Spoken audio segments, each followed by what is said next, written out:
Did you know that in the middle of Montana, there's a 350-mile stretch of road where less than 10,000 people live along the route? And to make it even more desolate, there's a town in the middle of that 350 miles that holds 72% of the population. In this week's video, we're going to take you along Highway 200 and show you Montana's loneliest road. Let's go check it out.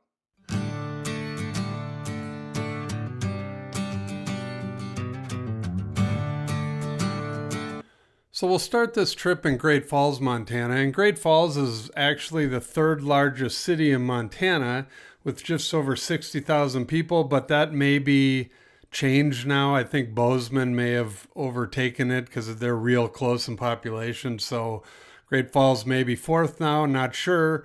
But anyway, Great Falls has the Missouri River running right through it, hence the Great Falls of the Missouri River that Lewis and Clark had to portage around back in the day and what it's most famous for.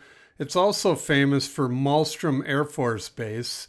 And if you've never been out here, it's a huge Air Force base and it's home to the 341st Missile Wing, which is in charge of all the Minuteman III intercontinental ballistic missiles.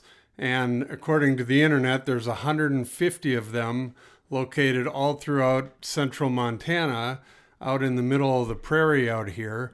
And I saw an article the other day saying that if World War III starts, this is ground zero right here. You do not want to be in Great Falls because this is targeted by everyone just because of all the missiles it controls here in the U.S. And it makes total sense that this is a target, but as you drive through the middle of nowhere, Montana, it just seems kind of weird that this is the target when all you can see is hay bales and cows for miles and miles. So just keep that in mind if you're looking to move out in the middle of nowhere to avoid all the world's problems, because this is probably not your best option.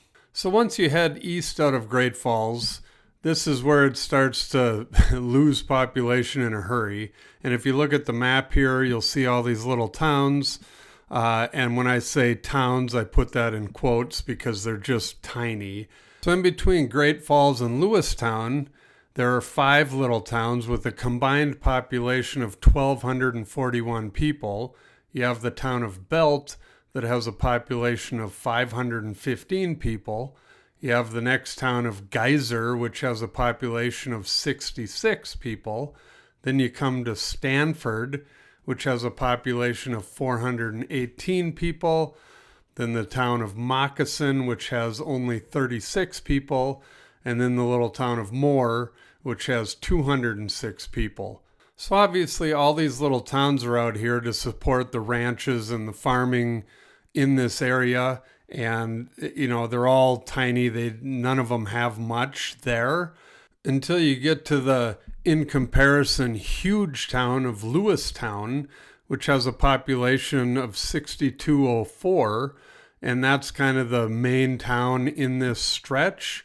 And when I was looking at Lewistown on a map, I had never been there, and I was thinking it was just going to be another one of these towns out in the middle of nowhere with nothing around it, kind of flat, wide open prairie.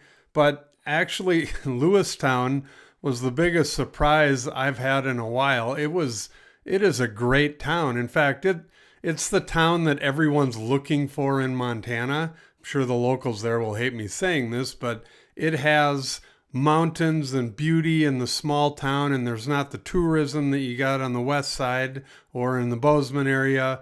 It's a spectacular town, and I couldn't get enough of it. I wanted to stay longer, but I had to keep going.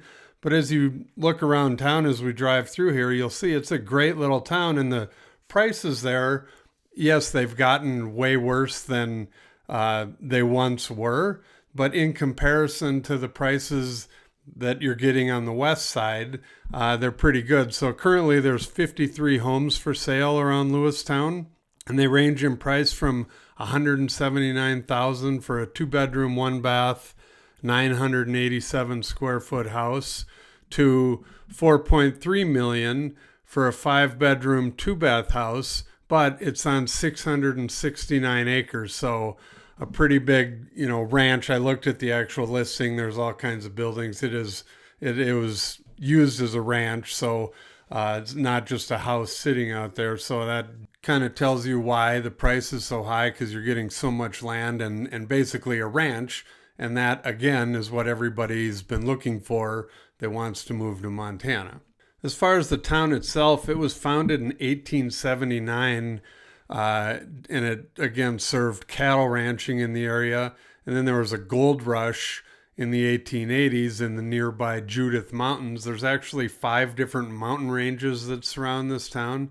And again, I just couldn't believe what it was like. I thought it was going to be out in the middle of the prairie, and I was pleasantly surprised. So if you're looking for a town in Montana that has all the beauty, has the mountains, and not all of the people, Lewistown is the place. But once you head east out of Lewistown, that's when it really gets quiet.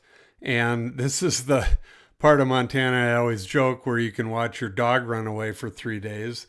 But as far as towns go, between Lewistown and Glendive, which is on the interstate, it's 244 miles, and there's only 4 towns that entire way. And those 4 towns have a combined population of 1,178 people. You go through the little town of Winnett, which has a population of 197, town of Mosby, which has a population of 38, and then the 2 big towns on the way, if you want to say that, is Jordan, which has a population of 357, and the town of Circle, which has a population of 586. And Jordan, if you remember, was in the national news back in 1996. They had a bunch of guys that were holding up in a farm outside of town. They started their own country, and the FBI had to come in, and they were known as the Freemen, if you remember back in those days. And the other thing about this area is I did a video on it a while back, but to the north of Highway 200 along this whole stretch, this is where that nonprofit called American Prairie has been buying up all the ranches, and their goal is to put together all these pieces of land to make it, again, back to when the buffalo used to roam out here and just have it wide open, nothing. And, so the little towns have been fighting back, and, they have all these billboards out along the way saying, "Save the cowboy," because they're worried that if you get rid of all these ranches, it's going to wipe out these little towns, including Lewistown, because that's kind of basically supporting all these little towns around it.